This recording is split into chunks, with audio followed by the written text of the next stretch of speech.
Good day to you all, comrades and friends. We are going to see Global Weekly News, serial number 39. First, we go to Sri Lanka. IMF Executive Committee has taken a decision to extend $290 crore loan to Sri Lanka on 20th March. To appease IMF, Ranil Wickremesinghe government announced a new income tax policy. To meet the cost of production, it increased power tariff also. Wickremesinghe announced in the parliament that in order to get IMF loans, the government has to carry out such hard decisions. For more than a year, severe economic crisis prevails in Sri Lanka. There are shortages of food, fuel, and medicines. Last April, the government could not pay back IMF loan of $4,600 crore. On 15th March, more than 40 trade unions went on one-day strike against new income tax and increase in power tariff. Public sector, including railways, hospitals, schools and ports, were fully affected by this strike. Workers said that they are not afraid of government repression. University Teachers Federation, doctors and lecturers took part in solidarity demonstrations in support of the strike against privatization. Inflation has risen to severe 73%. Iron fist of Wickremesinghe government is boldly faced by the working class of Sri Lanka, the brave Sri Lanka working class. Second, we are going to Honduras, Latin American country. Majority of the countries in the world have recognized People's Republic of China as the only China. Chiang Kai-shek fled away from the mainland China in 1949 and formed Taiwan, a separate republic. Honduras was one of the 13 remaining nations that recognized the Republic of China in Taiwan. The leftist president of Honduras, Xiomara Castro, on 14th March announced the opening of official relations with the People's Republic of China. Since the arrival of the progressive government of Xiomara Castro, the Central American country has moved further away from US foreign policy orientations and closer to its regional counterparts. During the government of conservative President Orlando Hernandez, Honduras broke off diplomatic relations with Venezuela and expelled the Cuban doctors working in the country, moves which were reversed in the first 6 months of Xiomara Castro's government. Since 2017, Panama, El Salvador, the Dominican Republic, and Nicaragua cut off their ties with Taiwan. United States in 1979, South Korea in 1988, and South Africa after the end of apartheid regime had recognized the People's Republic of China as the only China. Third, we go to Mexico, a country which is just south of North America. The oil industry in Mexico was nationalized in 1938, 85 years ago. The oil fields, machinery, installations, buildings, refineries, distribution stations, oil pipelines, and other physical assets of 17 foreign companies and their subsidiaries that had control over the industry were nationalized when Cardenas was the president. This is 85 years before. On 18th March, Mexicans are marking 85 years since the decision to expropriate oil resources from foreign companies. This comes at a time when Mexican President Lopez Obrador has nationalized the country's lithium and has promised energy self-sufficiency by 2024. The major motivation for Cardenas' decision was the labor conflicts between Mexican workers and the foreign oil companies over salaries and working conditions. Mexico founded its own oil company, Pemex, 3 months later, and workers in the sector saw significant improvement. Lopez Obrador nationalized the country's lithium industry in April 2022. Lithium is classified as a critical mineral and is used to manufacture rechargeable electric batteries used in a variety of electronics such as electric cars, computers, and cell phones. Obrador, in his last campaign speech, days before the 2018 elections, 5 years before, outlined basic points for his proposal to lead a fourth transformation of Mexico to do away with the corrupt regime of injustice and privileges which had characterized the previous governments. The energy sector will be recovered. The goal is to produce gasoline, diesel, gas, and electric energy that we consume so that we can stop buying them from abroad and reduce the prices of these goods to benefit the consumers and the national companies. Since taking office in 2018, this is precisely what Lopez Obrador government has attempted to do. Several hydroelectric dams abandoned by the previous neoliberal governments are being recovered now. The call to defend national sovereignty on 18th March has taken on a new importance following the call from several conservative US MPs for military intervention in Mexico to fight drug cartels following the death of 2 tourists. Foreign Minister of Mexico would go to Washington DC to address it directly with US officials. Tens of thousands of people took out a rally on 18th March to mark 85 years since the nationalization of oil industry in Mexico. Comrades and friends, we are going to see about the conditions in Iraq. Basalt bath, well, that was a nice indie picture all of us may remember.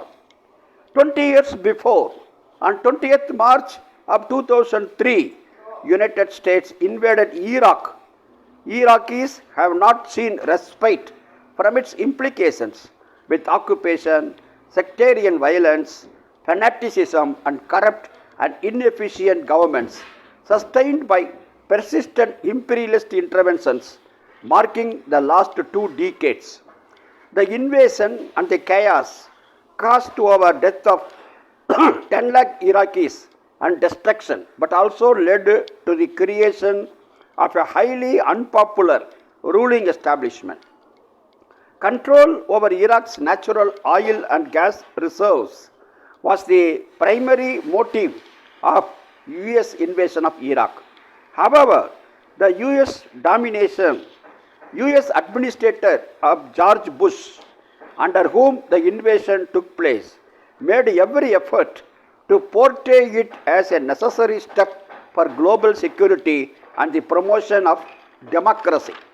Hypocrisy. The results were disastrous for Iraqis. War of resistance was followed by sectarian conflicts, which ultimately culminated in the rise of Islamic State or ISIS.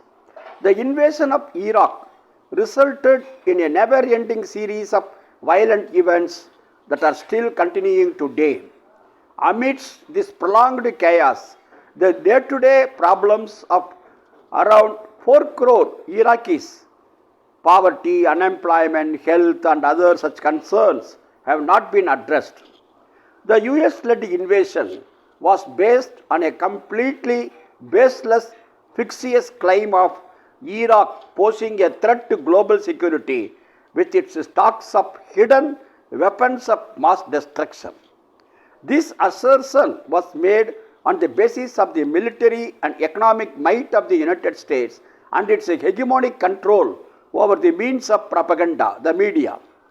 Despite the United Nations not agreeing with the US push for a military intervention, US decided to act unilaterally, coercing its Western allies to join the war that was deemed necessary for promoting their notions of democracy and dealing with the growing menace of global terrorism. Even after completely occupying Iraq, US forces could not find any hidden weapons of mass destruction. Julian Assange, Australian journalist and founder of WikiLeaks Media, and who is now in Belmarsh Jail of London, exposed the war crimes of US in Iraq and windfall gains made by US military-industrial complex from the war. US invasion on Iraq caused displacement of 90 lakh people. Iraq is a rich country in terms of natural resources and was one of the largest producers and exporters of oil before sanctions crippled the economy in 1991-92. Almost a quarter of the Iraqis' population today live below poverty line. The people's apathy towards the current political system was also witnessed in their refusal to participate in the last national elections held in October 2021. Comrades and friends, now we are going to see certain data regarding arms exports. US, NATO, the main exporters of arms and weapons. The US share in global arms exports increased from 33% to 40% in 2018 to 22. In between, all of you know that Corona came and gone. Well, it is not gone. And its ally France, the third largest exporter of weapons, with its share increasing from roughly 7.1% to 11%. The Stockholm International Peace Research Institute has released data on arms exports on 13th March. Major European countries, mostly NATO members, North Atlantic Treaty Organization members, increased their arms imports by 47%. Japan registered the sharpest increase in arms imports, 171%, followed by South Korea, 61%, and Australia, 23%. All three countries are major allies of United States. China witnessed an increase of arms imports of just 4%. India retains its position of being the largest buyer of heavy arms, 11% of all global imports in the period 2018 to 22. Saudi Arabia, 9.6%, comes second, and Qatar, 6.4%, the third largest importer of arms. According to Stockholm data, major NATO countries, the United States 40%, France 11%, Germany 4.2%, Italy 3.8%, United Kingdom 3.2%, and Spain 2.6%. If you add all these things, it comes to nearly two-thirds of all arms exports in the world in the period 2018 to 22, 4-year period. Russia has seen a massive decline in its share in global exports recently, with its share falling from 22% to just 16%. After all, it needs arms for its Ukraine war. Then the decline in Russia arms export is mostly due to the sanctions imposed by the US and the European alliance. Comrades and friends, let us go to France. Well, the working class is on struggle path. The glorious struggles are taking place in France against the pension reforms of Emmanuel Macron government. The French government had a narrow escape on 13th March as the no confidence motion filed by the opposition fell short of just 9 votes in the National Assembly. Trade unions and leftist parties are gearing up for more protests against the unpopular pension reforms. Spontaneous protests erupted across France as the government's controversial pension reforms were passed on 16th March by invoking the emergency provision, Article 49.3 of the Constitution, to bypass voting in the National Assembly. The pension reforms proposed by the government on 10th January will increase the retirement age from 62 to 64 years and stipulate a mandatory 43 years of service to get full pension and other benefits. trade unions and pro-worker political parties have outrightly rejected the reforms. Instead, trade unions are calling to increase wages and pensions and reduce the retirement age to 60. A coalition of trade unions and left-wing parties has now called for major mobilizations on 23rd March. This would be the 9th nationwide day of strikes and protests against the reforms since 19th January. Mind you, just within 3 months, France is going to witness a strike for the 9th time against the pension reforms. The General Confederation of Labour, CGT, stated that pension reform is rejected by 95% of the workers. Comrades, we are going to see anti-war rally in United States of America. While I was studying in 72 in IIT Chennai, that time Vietnam War was going in full swing. Throughout the world, including United States, there were cries, there were demonstrations, hands up Vietnam. Well, now the anti-war rally in USA has just started. On 18th March, on the eve of the 20th anniversary of the 2003 US invasion of Iraq, over 2,500 people representing over 200 organizations gathered in front of the White House to protest the latest war drive, the escalation and prolongation of the war in Ukraine.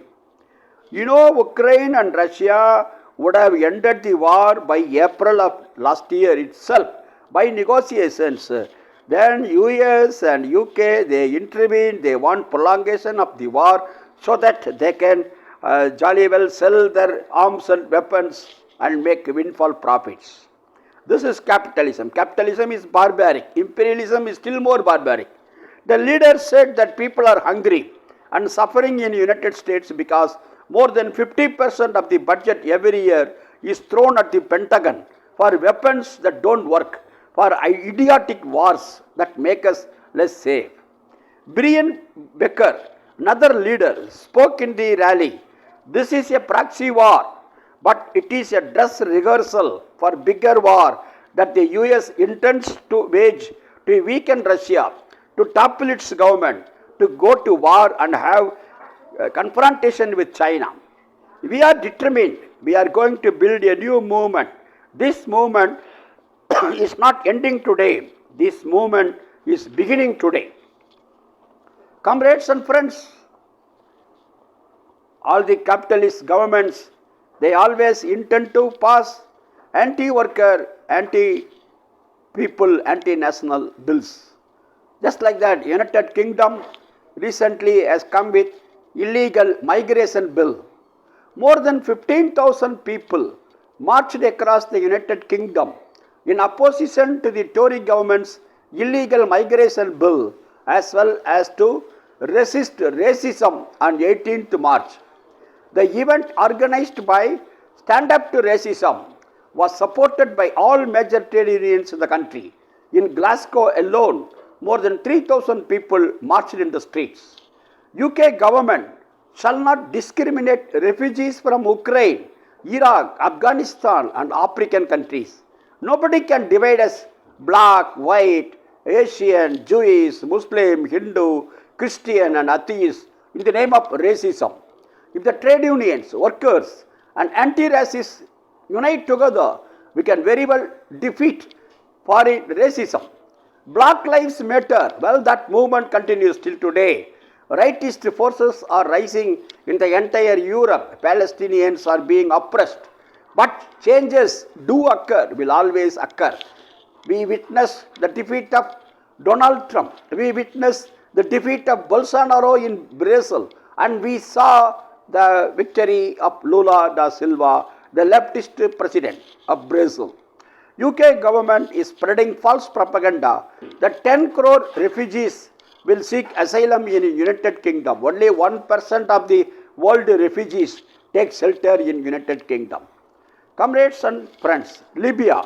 We are going to see Libya. US launched a war in Libya, oil-rich African country in 2011, 12 years before. Gaddafi was removed from power. For the past 12 years, there is no peace in Libya.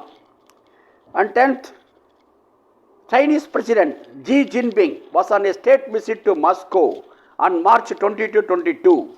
He had long bilateral discussions with Russian Putin in regard to improvement in bilateral relations and bringing peace in Ukraine through China's 12-point peace plan. Lastly, we are going to New Zealand, where more than 50,000 school teachers of New Zealand went on nationwide strike on 16th March. Government offer of 5 to 6% wage rise was rejected by the teachers. Average inflation rate is 7.6%. Food articles inflated by 12%. Compared to 2019, real wages in New Zealand have come down by 11%, and that is why more than 50,000 school teachers are not satisfied with the 5 to 6% wage rise offered by the government. So therefore they went on one-day national strike. This is all this week's Global Weekly News, serial number 39. See you next week, comrades. Laksalam.